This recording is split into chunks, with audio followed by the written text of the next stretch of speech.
Good morning, student. Today I will teach you half portion of chapter 3 ecosystem. In today's class I will teach you about the food chain. Student, we know that plant traps energy in the form of traps solar energy in the form of food energy, and this food energy transfers from primary, secondary, tertiary and quaternary consumer in a linear sequence, and this sequence of transfer of energy is called food chain. Means food chain is a linear sequence of organism through which energy passes. Which energy? Food energy. Food energy passes from organism to organism in a linear sequence, and this is called food chain. See, this is example. Grass is the producer and it traps solar energy, and this solar energy transfers in the form of food energy to the grasshopper. It is a primary consumer, and from grasshopper to frog, and from frog to snake, and from snake to owl. In this way, the energy transfers in linear sequence, and this linear sequence is called food chain. This food chain is not alone. It is very complex, and complex form of food chain is called food web. Each step of food chain is called trophic level. Producer is trophic level 1. Primary consumer, that is grasshopper, is trophic level 2. And the next frog is frog form trophic level 3, and the tertiary quaternary consumer and eagle form trophic level 5. In this way, energy level increases from level to level, and the number of organisms decreases from level to level. And we all know that food chain do not exist alone in this ecosystem. It is very complex, and the complex form of food chain is called food web.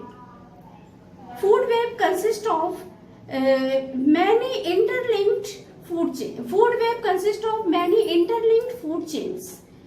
In food web, prey have many predators, multiple predators, while predators also have multiple preys. In this way, food chain is very complex. See this figure.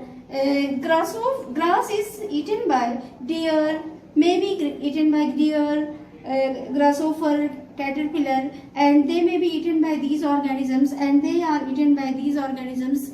If any of organism removes from this chain, then severe consequences arise in this living world. Food web or food chain is very important sequence in this ecosystem. It plays very important role in cycling the nutrient and food energy, and it also very important for arising the stability in this ecosystem. This is all about the food chain. Now the next topic is food pyramid. Food pyramid is used to show the number of organism and energy level at each trophic level. These are the trophic levels.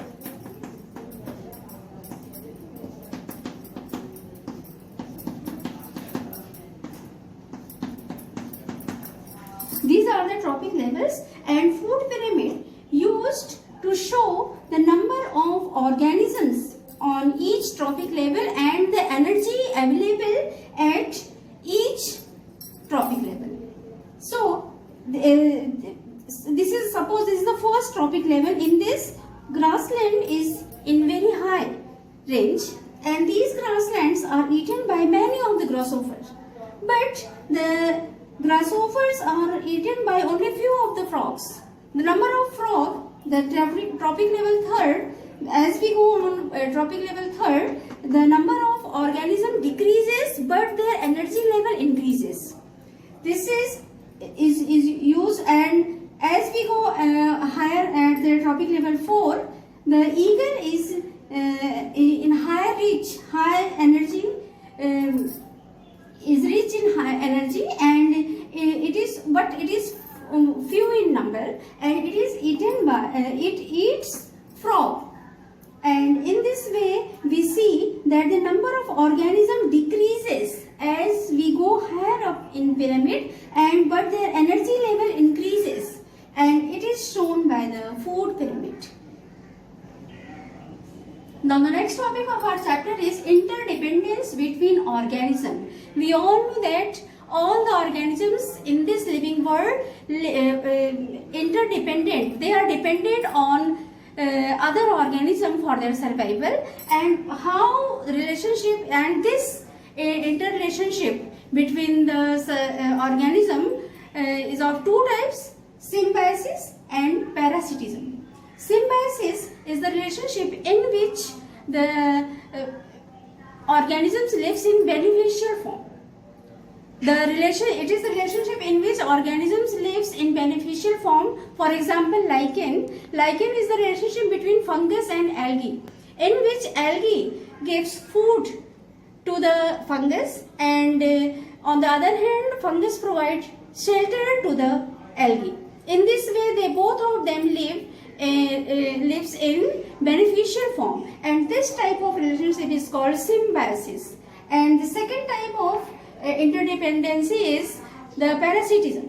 In this, one of the organism is benefits while the other is harmed.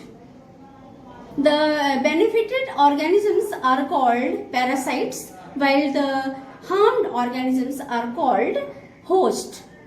This relationship occurs in our body. Suppose tapeworm. Tapeworm lives in our intestine, and it absorbs the digested food in our intestine, and so that in human body after some time food nutrient deficiency occurs, and in this way human body acts as a host while tapeworm acts as a parasite, and this type of relationship is called parasitism. This is all about the interdependency between the organisms. Now the next topic of our chapter is types of ecosystem. There are two types of ecosystem: natural ecosystem and artificial ecosystem.